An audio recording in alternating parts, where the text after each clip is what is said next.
Bonjour, je m'appelle Renée Gendron, je suis la coordinatrice principale de PARO. PARO est un organisme à but non lucratif qui appuie l'entrepreneuriat féminin à travers la province de l'Ontario.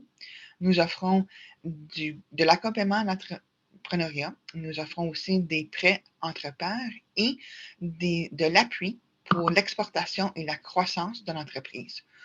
Aujourd'hui, nous sommes joints par Inès Benzangou. Elle va se présenter, mais elle va nous donner des conseils dans la stratégie. Donc, Inès, merci d'être ici aujourd'hui et je vous cède la parole. Merci René, merci pour l'invitation. Bonjour tout le monde, moi c'est Inès Benzagou, je suis consultante. Je m'occupe d'un programme d'entrepreneuriat féminin d'Oasis Centre des femmes qui se nomme Tremplin. Et aussi je suis coach et entrepreneur membre ICF. Donc aujourd'hui on va parler d'un sujet en fait très important qui est la mission, vision et valeur. Pendant longtemps, je présentais ce trio en fait comme un comme un ingrédient important sur lequel il faut faire une réflexion pour établir sa stratégie d'entreprise et plus tard sa stratégie marketing. Maintenant, avec l'inflation, avec l'augmentation des taux d'intérêt, la crise économique, je dirais où il y a le changement aussi de comportement du consommateur, la réflexion sur la mission et vision et valeurs pour les entrepreneurs qui commencent ou pour les entrepreneurs qui sont déjà établis vont assurer en fait 2 choses, la pérennité et la survie de l'entreprise. C'est-à-dire, les entreprises dans cette situation économique, les entreprises qui n'ont pas un lien fort avec leurs consommateurs ou leurs clients potentiels vont pouvoir justement, vont perdre en compétitivité en fait et vont pouvoir se réinventer ou pouvoir, refaire leur stratégie pour pouvoir justement, recréer ce lien de confiance avec les clients et surtout être compétitif. Donc, la première chose pour laquelle il faut commencer, d'abord, pour établir sa mission, c'est d'abord se poser la question: «Pourquoi je lance mon entreprise?» Il y a, Simon Sinek qui a écrit un livre qui s'appelle «Start with the why» et il propose justement ce golden circle. C'est-à-dire que d'abord, on commence par le pourquoi, qui devrait être central dans notre réflexion. Pourquoi je crée cette entreprise? Pourquoi je crée celle-là et pas une autre? Pourquoi ce format et pas un autre? Donc, je me pose cette question. Maintenant, ça, c'est la question centrale. Après, il y a le comment et le comment peut changer en fait. Comment je vais réaliser ce pourquoi? C'est-à-dire que si, par exemple, je crée une entreprise dans le bien-être, ça peut être comment je vais le faire? Est-ce que ça va sous forme de coaching? Est-ce que ça va être sous forme d'atelier? Est-ce que sous forme de faire un regroupement de profs de yoga et de coach? Donc, le pourquoi, il est là, mais le comment peut toujours changer en fonction, en fait, de la réalité, du marché et la situation économique et l'intérêt du client, justement, pour arriver à ce market fit. Le quoi aussi, donc quel résultat je vais atteindre et quel est l'impact? Et c'est très important de réfléchir sur l'impact de mon entreprise. Qu'est-ce que mon entreprise ramène de la valeur ou rajoute de la valeur à la vie, de mes clients potentiels? Donc, votre entreprise, donc comme je disais, une offre, une solution à un problème que vous avez identifié et répond à un besoin, améliore un produit ou un service existant, sert une niche spécifique. Donc, c'est très important de réfléchir à l'impact de votre entreprise sur votre client. Et ceci, en fait, constitue à la limite l'ADN de votre entreprise. C'est ça ce que je dis. Donc, déjà, la mission, vision et valeur. Je peux comprendre pour les petites et moyennes entreprises qui viennent de commencer, disons qu'ils sont en phase de démarrage. Je pense qu'ils peuvent déjà commencer à travailler sur leur mission. Vision et valeur, ils peuvent venir plus tard quand l'entreprise a plus de maturité, qui a plus de contact avec les clients, qui ont plus avec des partenaires. Des valeurs aussi seraient importants si on veut avoir des partenaires et si on veut avoir des employés. Mais la mission quand même reste quelque chose de capital surtout quand on se lance en tant que, voilà, quand quand on est en mode démarrage. Donc, fournissent, comme je disais, un point focal, ou sur le plan scientifique, on dirait c'est l'ADN, par lequel dériveront les différents aspects de votre entreprise, votre stratégie de développement, et j'ajouterai ici votre stratégie aussi de survie, surtout quand on passe par une crise économique. Donc, la mission, c'est répondre à la question fondamentale de l'existence d'une organisation et sa raison d'être. C'est ça la définition la plus connue. Donc, l'importance de la mission dans la stratégie d'entreprise, comme je disais, la mission est très, très primordiale dans la stratégie d'entreprise. La première, c'est votre mission définit la raison d'être de votre entreprise. C'est ce que je disais tout à l'heure. Pourquoi votre entreprise existe et quel est l'impact que vous allez avoir sur vos clients potentiels. Deuxième chose, c'est se concentrer sur une intention spécifique. Je sais que aussi pour beaucoup d'entrepreneurs qui commencent, on va pouvoir aller dans tous les sens. On va peut-être quand on va faire une étude de marché, on va identifier plusieurs besoins et on pense que notre entreprise a la capacité de répondre à tous ces besoins. Mais avoir une mission, ça permet aussi de focaliser un peu son intention, son énergie et de ne pas s'éparpiller pour ne pas perdre de temps, de l'énergie et de l'argent.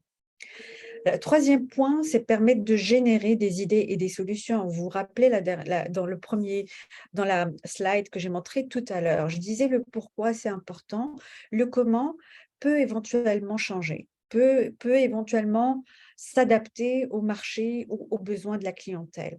Donc l'idée, ok, ma mission, je sais c'est quoi ma mission, je sais l'impact que je vais avoir sur ma clientèle. Maintenant, je peux innover, je peux aller chercher plus d'idées pour pouvoir répondre répondre à cette mission et à ces besoins. Ça se peut aussi en essayant d'économiser aussi de l'argent ou pouvoir aussi trouver un market fit finalement qui nous arrange un peu plus. Là, pour l'instant, je n'ai pas d'exemple, mais tout à l'heure, on va en parler plus en détail quand je vais donner des exemples. S'entourer des personnes qui adhèrent aussi à votre mission. Ça, c'est important, surtout quand on est une petite entreprise et qu'on n'a pas beaucoup de ressources en marketing. L'idée de créer une communauté autour d'une mission, ça aide énormément ça aide énormément justement à voir ses premiers clients parmi cette communauté et avoir des retours. Donc, votre mission aussi jouera un rôle d'une boussole dans la prise de décision. Ça aussi, il y aura c'est pour aller chercher du financement, pour aller, par exemple, pour faire des partenariats. L'idée, c'est d'avoir cette mission écrite et bien claire et précise. Ça vous permet justement de ne pas aller chercher justement des idées, de ne pas s'éparpiller et de prendre des décisions qui répondent à cette mission que vous avez déjà établie. Et le sixième point, la mission envoie un message fort à vos partenaires, à votre clientèle et influe sur le passage à l'action. Et ça, comme je disais tout à l'heure, la mission aussi a une importance capitale à vous connecter à vos clients potentiels. Ça sera aussi sur le plan émotionnel. Et ça, en fait, comme je disais tout à l'heure, au moment d'une crise économique, c'est très important d'avoir une mission pour vous connecter plus émotionnellement en fait à vos clients potentiels. Comme je disais tout à l'heure, donc les gens quand ils vont acheter un produit, il y a 2 aspects en fait qui vont faire en sorte pour que le client ou potentiel ou le prospect prenne une décision. Il y a le jugement rationnel, c'est-à-dire vous vendez un produit ou un service, c'est exactement la même chose. Donc les gens, ils vont réfléchir, OK, c'est quoi les caractéristiques de ce produit? C'est quoi? C'est une évaluation sur les points techniques, sur la qualité-prix et les avantages techniques, comme je disais tout à l'heure. Pareil aussi pour le service, les gens ils vont réfléchir quel est le résultat que je vais avoir moi suite à l'achat de ce produit. Donc il y a une réflexion rationnelle, mais il y a aussi une décision qui est aussi basée sur l'émotion, qui est très importante aussi à considérer. Et souvent, la mission, elle vous permet de vous connecter aussi émotionnellement avec vos clients. Donc, comment assembler les idées pour formuler une mission? D'abord, comme je disais tout à l'heure, donc voilà votre mission. Il faut réfléchir maintenant, c'est pour qui en fait? Pour qui s'adresse mon entreprise ou mon produit et services? C'est quoi l'action? C'est quoi l'action que je vais faire moi en tant qu'entreprise pour répondre aux besoins de cette catégorie de personnes et quel est l'impact qu'il va avoir chez mes clients potentiels? On peut aussi réfléchir, est-ce qu'il y a un contexte géographique ou démographique? Donc, c'est où et quel est le contexte? Dans quel contexte, en fait, mon entreprise va exister? Je vais vous donner des exemples. Vous allez peut-être plus tard comprendre un peu plus ce diagramme. Donc, pour rédiger une mission, il faut savoir que la mission ne doit pas être trop large et vague ou trop restrictive et limitante. L'énoncé doit être court, concis et précis. L'énoncé doit être clair et facile à comprendre. L'énoncé doit être facile à mémoriser et à réciter. L'énoncé doit être inspirant, motivant et distinctif. L'énoncé doit utiliser des verbes proactifs. Par exemple, je vous donne quelques exemples de, de missions. Par exemple, à Oasis Centre des femmes, notre mission, c'est Oasis Centre des femmes a pour mission d'outiller les femmes francophones du Grand Toronto et Alton Peel. Donc, vous voyez, là, on revient à l'aspect, c'est pour qui? OK? Donc, on a une cible bien spécifique. Donc, c'est ça, enfin, des femmes du Grand Toronto, on a pour les femmes, et on a aussi l'aspect, elles sont où ces femmes-là? Donc, on a aussi l'aspect démographique et géographique. Pardon. Donc, du Toronto, touché par la violence sous toutes ses formes. Et ça, c'est le contexte. Donc, nous, à Oasis Centre des femmes, nous aidons les femmes qui sont des femmes à Alton Peel et à Toronto qui sont touchées par la violence sous toutes ses formes, ça c'est le contexte, et pour qu'elles puissent améliorer leur situation et devenir totalement autonomes, et ça c'est l'impact qu'on aimerait faire. Est-ce qu'on dit comment on le fait? On ne dit pas comment on le fait. Ça reste très général. On ne dit pas qu'on le fait sous forme de euh, création de programmes. On fait pas que est-ce que c'est des ateliers, est-ce que du coaching one-to-one, est-ce que c'est de l'accompagnement? Donc, on ne le dit pas parce qu'on se donne cette liberté de nous adapter et changer. Par exemple, avant la pandémie, toutes les activités c'était en présentiel. Pendant la pandémie, on est passé en virtuel, on a créé d'autres activités et ça nous permettait justement de toujours euh, réaliser notre mission et le comment peut changer, la façon avec la manière peut changer. Donc, on ne se limite pas à la manière avec laquelle on le fait. Par exemple, le Centre francophone de Toronto, c'est le CFGT, offre une gamme diversifiée de services sociaux et de santé communautaire qui améliore le bien-être de tous les francophones du Grand Toronto. Donc, il y a ici, donc, déjà acquis, c'est tous les francophones du Grand Toronto, donc on sait très bien que c'est des francophones de Toronto, et une gamme diversifiée de services sociaux et de santé communautaire qui améliorent le bien-être. Donc, vous voyez, il y a l'impact qui va améliorer le bien-être du centre francophone. Et pour ça, c'est très important de réfléchir sur l'impact de votre entreprise. D'autres exemples. Par exemple, je pense que c'est les meilleurs. Et si un jour, vous devez créer votre mission, ça serait bien en fait de vous inspirer des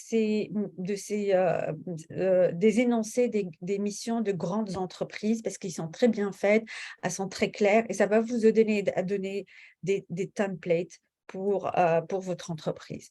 Donc, pour Google, tout ce qu'il dit, c'est que Google a pour mission d'organiser les informations à l'échelle mondiale dans le but de les rendre accessibles et utiles à tous. Donc, vous voyez, il dit que voilà, et donc à tous, donc c'est pour tout le monde. Et il ne dit pas comment, il ne dit pas qu'il fonctionne, qu'il travaille sur des algorithmes, sur des programmes de recherche ou des moteurs de recherche. On ne dit pas ça. Ils disent que juste, ils sont là pour organiser les informations sur le net.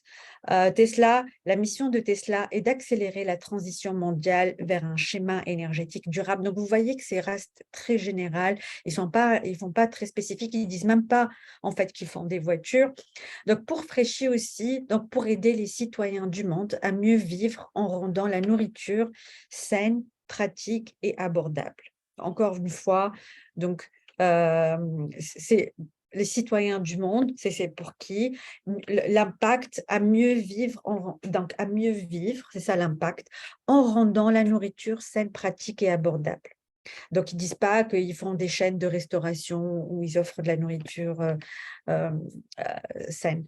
Donc, un autre, en fait, vous voyez, parfois, il y a des entreprises où parfois la mission n'est pas toujours très évidente. Par exemple, il y a une entreprise qui vend des t-shirts et tout ce qu'ils font, c'est vendre des t-shirts, en fait, avec des messages, positifs. Et ça s'appelle Life is Good et leur mission, c'est pour répandre le pouvoir de l'optimisme. Et là, vous allez voir dans tous leurs t-shirts, en fait, il y a toujours des messages, optimistes, des messages, positifs, en fait. Parfois, quand on croise quelqu'un avec ce genre de t-shirt, avec ce genre de message, parfois, ou bien ça nous fait sourire, ou parfois, ça nous remonte un peu le moral. Mais d'un autre côté, cette entreprise a aussi une mission, une vocation sociale et ils aident les enfants à dépasser, par exemple, des expériences, traumatiques. Donc non seulement ils le font sous forme de t-shirt, mais aussi ils le font par leur fondation qui aussi aident les enfants qui ont ce genre d'expérience. Donc voilà, surtout pour les entreprises qui ont une vocation sociale, même s'ils sont pas forcément, ils n'ont pas la structure d'une entreprise sociale, mais même si c'est une vocation sociale, ça c'est important de le mettre et montrer en fait que une partie de l'entreprise va, OK, il y a une personne. OK, il y a une entreprise en fait, des entreprises qui ont ces vocations sociales qui pourraient justement être, mis dans leur mission. Donc, comment articuler sa mission d'entreprise? Donc, d'abord, il faut réfléchir votre clientèle cible. Qui sont votre clientèle cible? Vous voyez avec les exemples qu'on a vus précédemment, ce sont les jeunes, ou ça peut être les jeunes, ça peut être les mamans, ça peut être les femmes, les personnes vivant dans une zone géographique spécifique, etc. Donc, vraiment réfléchir, première chose, à votre clientèle cible. La deuxième chose, c'est de réfléchir à l'action ou l'action globale et proactive, OK? Donc que votre entreprise va faire pour concrétiser cette mission. Par exemple, je vous donne quelques exemples pour vous inspirer. Par exemple, ça peut motiver, stimuler, inspirer, soutenir, engager, convaincre, créer une image de marque, accélérer, sensibiliser. Vous voyez, tous ces termes, en fait, ont été utilisés dans les exemples que j'ai donnés auparavant et le résultat obtenu suite à l'utilisation de votre service, l'impact. Donc, quel est l'impact? Donc, on disait que faciliter, autonomiser, renforcer, passer à l'état à un autre, accessibilité. Donc, votre mission, en fait, devrait être une phrase. Votre clientèle cible, l'impact que vous voulez faire et l'action que vous voulez faire justement pour réaliser cet impact. La vision, ça c'est pour la mission. Maintenant, si vous voulez avoir une vision dans votre entreprise, et ça aussi, donc c'est important de réfléchir, même si on ne le met pas tout de suite dans votre entreprise, vous ne le mettez pas tout de suite parce que peut-être quand vous commencez, vous n'avez pas assez de maturité et vous n'avez pas encore réfléchi à votre stratégie, mais c'est une réflexion que vous devez faire vous-même, même si vous ne le partagez pas sur votre site Internet. Donc, votre vision, c'est un énoncé de vision décrit la situation que vous souhaitez pour votre entreprise au cours des prochaines années, généralement les 3 ou 5 à venir. Il décrit à quoi ressemblera votre entreprise si elle atteint ses objectifs. Quand vous allez écrire votre plan d'affaires pour aller chercher du financement, par exemple, même si vous ne dites pas spécifiquement c'est ça ma vision, il faut bien que cette entreprise puisse se projeter dans l'avenir. Donc, ça, c'est une réflexion qu'il faut faire aussi. Donc, pour être crédible aussi, parce que une vision, il faut que ça soit aussi quelque chose de très optimiste, mais aussi crédible. OK? Donc, d'abord, la vision devrait être inspirante. Donc, lors de la lecture de l'énoncé, vous devez vous sentir motivé à accomplir la mission de votre entreprise en mettant en œuvre sa mission. Il faut que ça soit ambitieux aussi. Donc, votre énoncé de vision ne doit pas être facile à accomplir. voyez plutôt comme un élément de motivation pour vous et votre équipe.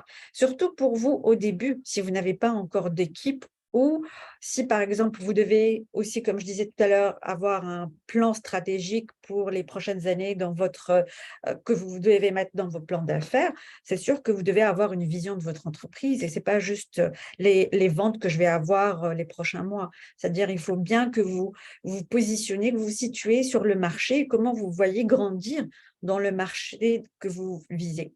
Il faut que ça soit aussi réaliste, donc votre énoncé de vision ne doit pas sembler facile à accomplir, mais il doit tout de même demeurer réalisable. Il ne doit pas être perçu comme une vision déconnectée de la réalité, comme je le disais tout à l'heure. Il faut que ce soit aussi général. L'énoncé de vision fait le lien entre la mission de votre entreprise et ses objectifs, sans pour autant être un objectif en lui-même. Assurez-vous donc qu'il ne se focalise pas uniquement pour un seul aspect de vos activités. Je sais quand je dis tout ça, en fait, c'est un peu abstrait, mais vous allez voir, en fait, quand on va voir des exemples, vous allez réaliser comment ces objectifs, comment l'énoncé de vision peut, combien l'énoncé de vos visions doit être, en fait. Elle doit être aussi stratégique, adopter une vision stratégique qui s'apparente à un idéal, mais qu'il est possible d'accomplir au bout du compte. OK? Donc, je vous donnais aussi quelques exemples de vision, par exemple. Ici, par exemple, pour LinkedIn. LinkedIn, leur mission, la mission de LinkedIn est simple, c'est mettre en relation des professionnels du monde entier pour les rendre plus performants et productifs. Est-ce que j'ai ouais, OK, pour les rendre plus performants et productifs. Leur vision, c'est de créer des opportunités pour les professionnels du monde entier. Le CFGT, je vous ai donné tout à l'heure leur mission, mais leur vision, par son leadership. Le CFGT contribue à une francophonie plurielle et inclusive en favorisant l'accès aux services en français dans le Grand Toronto. Donc, vous voyez, la vision doit être quelque chose d'optimiste et qu'est-ce que vous voulez vraiment accomplir? OK. Ça peut aussi être, je vais dire, je vais donner plus de détails tout à l'heure, mais pour l'écriture de votre vision. Mais je vais continuer à lire les exemples ici. Donc, par exemple, Tesla, leur vision, c'est créer l'entreprise automobile la plus convaincante du 21e siècle en conduisant la transition mondiale vers les véhicules électriques. Pour l'association, par exemple, d'Alzheimer, leur mission ici, elle est très optimiste. Je veux dire, leur mission, c'est éliminer la maladie d'Alzheimer grâce à l'avancement de la recherche, fournir et améliorer les soins et le soutien à toute personne concernée et réduire le risque de démence par la promotion de la santé du cerveau. Leur vision, c'est un monde sans maladie d'Alzheimer et ça, en fait, c'est une vision en fait qui est très optimiste. Mais ça ne veut pas dire qu'elle n'est pas réalisable. En fait, si vous connaissez un peu les études qui ont été faites, qui sont faites sur l'Alzheimer, ça dit en fait que l'Alzheimer, c'est un peu considéré comme le diabète numéro 3. C'est une forme de diabète, c'est une résistance à l'insuline. Donc, si les gens ils sont sensibilisés par exemple, à réduire leur consommation de sucre et des carbohydrates qui va impliquer l'augmentation de leur insuline. Donc, ils peuvent éviter complètement la maladie d'Alzheimer. Donc, voilà. Donc, parce qu'on m'a posé cette question lors d'un atelier où je disais que ça, c'est très optimiste, en fait, ou même irréalisable. Mais en faisant un peu plus de recherche, finalement, c'est possible, en fait. S'ils arrivent justement à communiquer à tout le monde, en fait, de la prévention contre l'Alzheimer. Donc, comment rédiger sa vision d'entreprise? Et je pense que la meilleure façon, c'est de donner des exemples. Par exemple, je crée une entreprise qui vend les produits de qualité et à des prix raisonnables pour les artistes. Pour les artistes, pour que les artistes réalisent leurs projets artistiques, par exemple. Par exemple, c'est les peintures, pâtes à sculpter et autres et produits en fait pour tous les artistes. Donc, la mission de cette entreprise serait promouvoir la créativité des artistes. Donc, vous voyez, là, ici, c'est les artistes qui est ma cible. L'action, c'est la promotion et l'impact, c'est la créativité.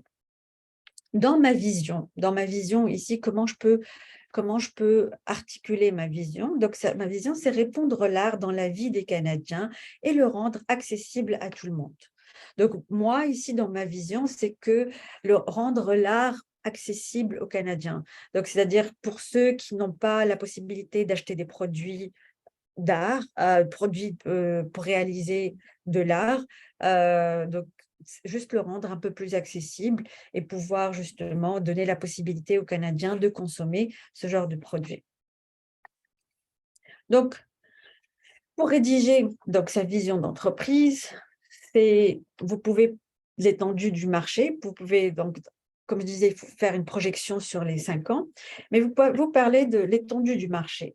Par exemple, ici, on a dit que dans la vie des Canadiens. Donc, j'aimerais peut-être que mon entreprise, maintenant, elle est établie en Ontario, mais moi, en fait, ce que je veux voir, c'est que d'ici 5 ans, mon entreprise, je veux que ça soit, en fait, dans tout le Canada, que je puisse toucher le marché, de toutes les provinces. OK, l'impact aussi, je reviens ici, l'impact, c'est rendre accessible à tout le monde, en fait. Donc, c'est ça, mon impact que je veux faire. Le territoire que vous voulez servir, je disais tout à l'heure, pour moi, c'est les Canadiens. Comment votre entreprise peut contribuer au changement que vous voulez voir? Et ça, on a dit, c'est répandre dans l'art dans la vie des Canadiens. Parfois, je vois beaucoup, pour les gens qui commencent, une certaine confusion entre leur mission et vision. C'est en étant beaucoup plus clair dans la mission que la vision peut plus tard venir. Donc, vous commencez à écrire votre mission d'abord et plus tard, vous allez faire votre vision. Et votre vision, ça sera, comme je disais tout à l'heure, c'est comment vous allez projeter dans l'avenir. Pour vos valeurs, en fait. Les valeurs de l'entreprise sont les principes fondamentaux qui régissent l'approche de travail de votre entreprise, les conditions de collaboration, la collaboration entre vos collègues et le bien-être des employés, si jamais vous allez avoir des employés. Mais si vous avez aussi des collaborateurs et si vous avez des personnes avec qui vous voulez travailler, c'est important d'établir des valeurs. Je connais une entrepreneur, elle travaille toute seule, elle n'a pas d'employés, mais elle réalise que avec une certaine expérience, qu'il fallait qu'elle mette ses valeurs dans son site internet en fait et qu'elle le communique d'une manière très claire avec ses clients potentiels. Parce que pour elle, elle réalisait que c'était important de travailler avec des clients avec qui elle partage les mêmes valeurs. Et parfois, les valeurs, ils vont aussi venir avec l'expérience. On peut au départ établir des valeurs avec lesquelles on peut travailler, mais surtout, tu sais, quand on travaille avec les premiers clients, parfois les valeurs, elles vont devenir de plus en plus claires. Donc, si on parle de valeurs, donc établir les valeurs d'entreprise solides contribue d'abord à bâtir une culture d'entreprise saine, définir les normes de matière de collaboration. Comme je disais tout à l'heure, l'entrepreneur, elle a réalisé à certains moments qu'elle devait mettre ces valeurs, en fait, très claires pour ses clients, pour que, justement, déjà, ça lui permet de sélectionner les personnes avec qui elle veut travailler. Encourager l'adhésion des équipes, ça, si vous voulez travailler avec d'autres personnes, que vous soyez, que vous ayez des employés ou quand même que vous engagez des freelances, quelqu'un qui va vous faire votre site internet, quelqu'un qui va travailler votre marketing et autres, c'est important aussi de partager les mêmes valeurs. Dans le sens, par exemple, une des valeurs la plus importante, c'est la qualité du rendu, par exemple. Donc, c'est sûr que si c'est une des votre valeurs, par exemple, la qualité de produit, vous n'allez pas travailler avec quelqu'un qui va, par exemple, vous bâcler le travail ou quelqu'un qui va vous donner du travail non fini ou pas peaufiné, en fait. Donc, si par exemple, une de vos valeurs, euh, euh, c'est le respect des délais. Par exemple, j'ai une entrepreneur en fait, qui travaille sur que j'accompagne, qui travaille sur des, euh, elle fournit aux entreprises et aux organismes, en fait, ce qu'on appelle du matériel pédagogique, par exemple. Par exemple, pour les écoles, par exemple, pour les enseignants. Donc, elle leur fournit leur matériel pédagogique et elle travaille avec des freelances. Elle, par exemple, les enseignants, ils vont leur dire: «Moi, j'ai besoin de ce matériel pédagogique pour la semaine prochaine, pour mes cours», par exemple.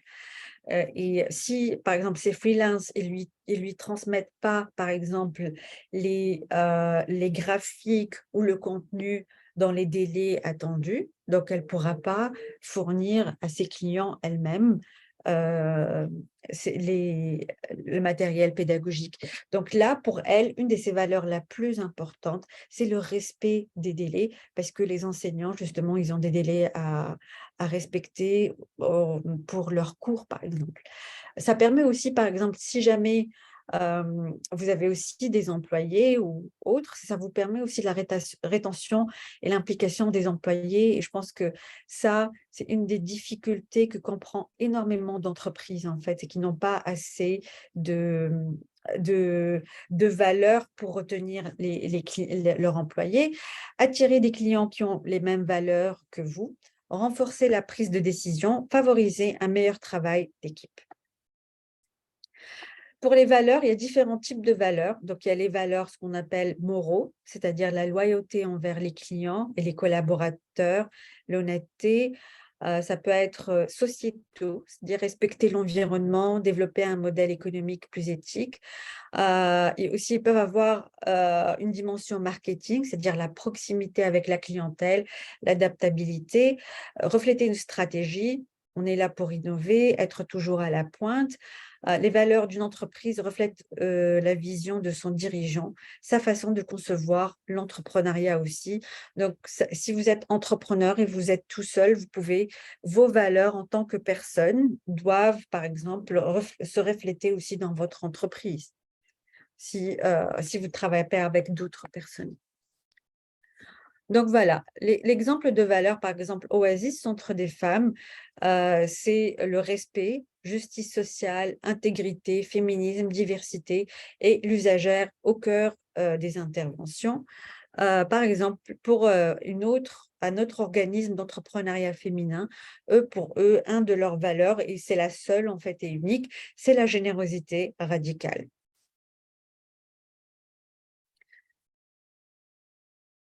Donc, Donc, voici quelques exemples de valeurs que vous pouvez choisir pour vos autres entreprises. Donc, ça peut être l'accomplissement, l'adaptabilité, la bienveillance, le changement, la compassion. Ça peut être le partage, le leadership, l'indépendance financière, l'autonomie, un peu comme pour Oasis, la justice sociale, pareil pour Oasis. Le féminisme aussi, ça pourrait être un de vos valeurs. Donc, essayez aussi, si vous êtes à court d'inspiration pour vos valeurs, c'est pas grave, ils vont venir au fur et à mesure que vous allez avoir des clients, des partenaires avec qui vous allez travailler. Et là, vous vous dites: «Moi, cette valeur est très importante pour mon entreprise et la prochaine fois, je choisirai des personnes qui ont cette valeur». Par exemple, pour Oasis, Centre des femmes, comme le féminisme est une de leurs valeurs, donc pour eux, ou la justice sociale, pour eux, c'est très important de collaborer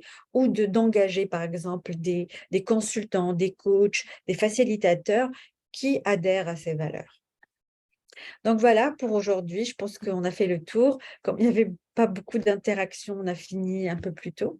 Donc si vous avez des questions, n'hésitez pas à me contacter. Heu, pour ma part. Donc, il y a Aminata qui est Mmh. aussi avec nous. Ouais. Est-ce que vous avez des questions pour Inès? Non? Allô, oui, bonjour. Bonjour Aminata. Enfin, ça va bien, vous allez bien. Inès, comment Oui, ça va? ça va, merci. Bien, merci. Non, merci beaucoup. Tout a été clair. OK, Merci. super. J'ai vu l'email trop tard, raison pour laquelle j'ai peur. C'est pas grave. Merci beaucoup d'être là, Aminata. Merci à vous. Je vais en profiter pour donner des exemples, par exemple, de mon entreprise. Comment moi, j'ai fait ma réflexion pour mon entreprise en tant que coach et consultante. Donc, Donc, pourquoi je suis devenue la personne, donc pourquoi mon entreprise existe? Parce que voilà, donc tout simplement, je suis devenue la personne dont j'avais besoin il y a quelques années. Donc, je suis devenue coach parce qu'il y avait cette motivation qui m'animait. J'avais besoin qu'on me supporte d'une manière ou d'une autre à l'époque, d'une certaine époque dans ma vie, et j'ai pas trouvé ce support. Donc du coup, c'est ça qui a motivé ma décision pour devenir coach. Donc décision basée sur la peur et les croyances limitantes. Donc mes clients, des professionnels et des entrepreneurs. Donc comme je disais, donc avant, quand je prenais des décisions, je les prenais, basées sur une ancienne version de moi qui prenait ces décisions, voilà, basées sur les peurs et les croyances de l'époque.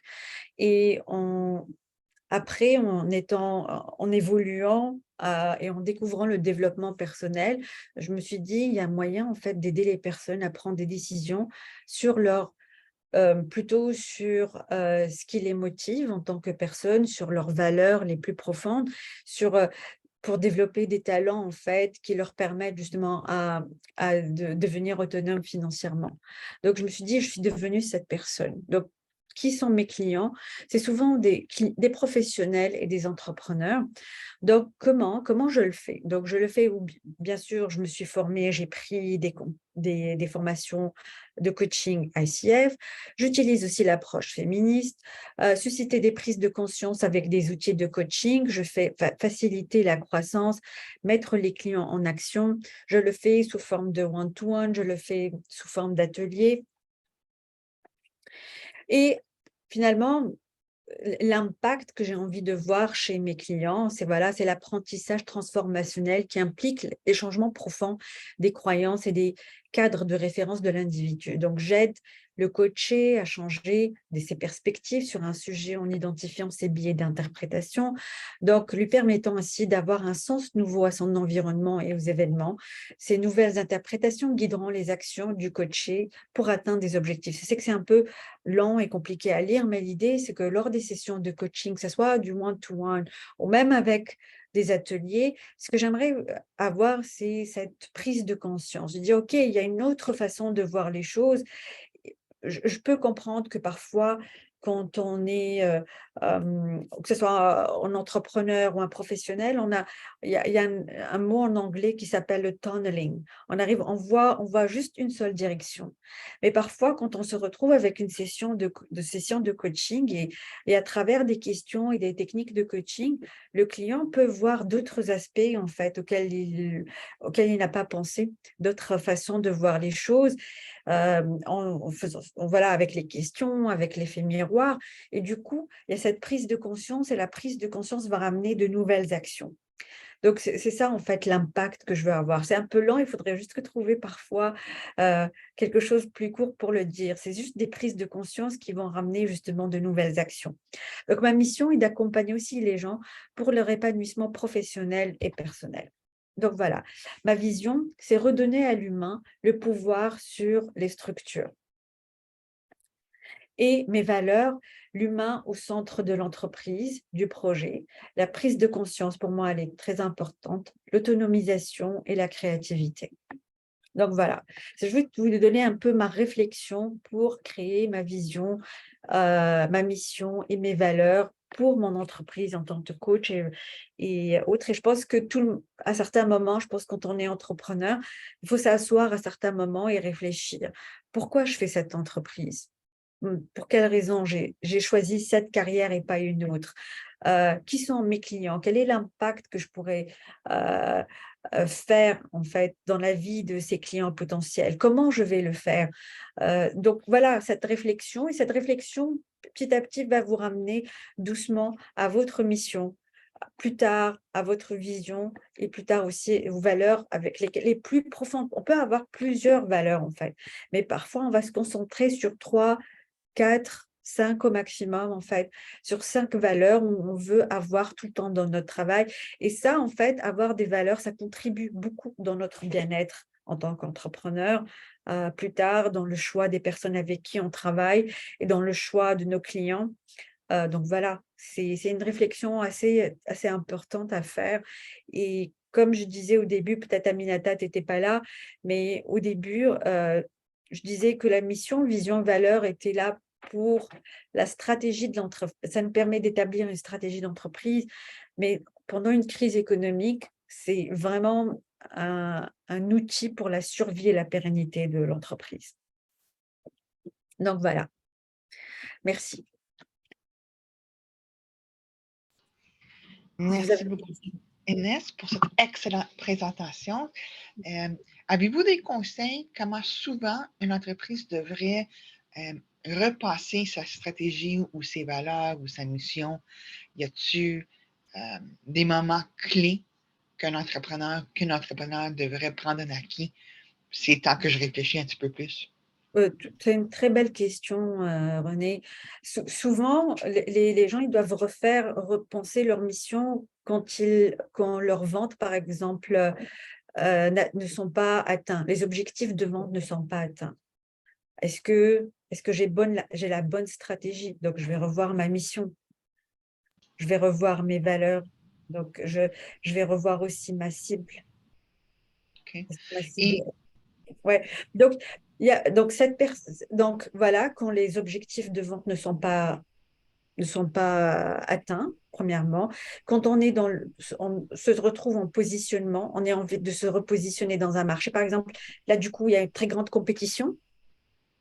Je veux dire, moi, j'ai créé mon entreprise à l'époque, il n'y avait pas beaucoup de gens qui faisaient la même chose, mais là, tout à coup, il y a énormément de compétition, de personnes qui font la même chose. Donc là, j'ai besoin de me positionner et là, j'ai besoin de travailler ma mission, vision et valeur. Et en tant qu'entrepreneuriat féminin, on sait tous que les femmes ont beaucoup de chapeaux à porter, la charge d'enfants, la charge de la famille. Il y a beaucoup aussi de, disons, responsabilités sociales envers la communauté. Mhm. Et souvent, je trouve que les femmes se brûlent Mhm. et elles veulent vraiment s'appliquer de bonne foi dans leurs entreprises. Avez-vous des conseils en termes de réflexion, de mission, de valeur, avant qu'une femme se brûle, avant d'avoir vraiment un burn-out complet qu'elle ne peut pas poursuivre son entreprise? Ça, c'est un point très, très important, en fait. C'est pas juste la mission et vision et valeur. C'est sûr que la mission et valeur, ça va, comme je disais, tu te rappelles, ça permet d'avoir un point focal, en fait, de focaliser sur quelque chose et de ne pas s'éparpiller. Souvent, euh, quand on fait une étude de marché, moi, c'est ce que j'ai remarqué avec les entrepreneurs que j'accompagne, elles vont faire une étude de marché. Elles vont réaliser qu'il y a énormément de besoins à faire et elles veulent faire tout, répondre à tous ces besoins de leur clientèle, en fait, cible. Or que c'est juste pas possible. Surtout, comme on disait, qu'il faut gérer et avoir un équilibre vie de famille et travail. Donc, ça permet d'avoir un point focal et focaliser sur. Moi, par exemple, mon entreprise, c'est du coaching pour les femmes entrepreneurs. Est-ce que je focalise sur ça, par exemple. Moi, par exemple, je suis coach, j'ai une entrepreneur, elle est coach, elle aide les femmes qui ont connu, par exemple, des moments de crise dans leur vie. Parfois, elles vont consulter un psy, mais aussi peut-être qu'elles vont avoir besoin de coach pour se projeter dans l'avenir et faisant se réflexion sur le temps présent. Donc, elle va se focaliser juste sur cet aspect-là. Elle va mettre son énergie juste sur là, au lieu de s'éparpiller dans tout ce qu'il y a à faire dans une entreprise, en fait.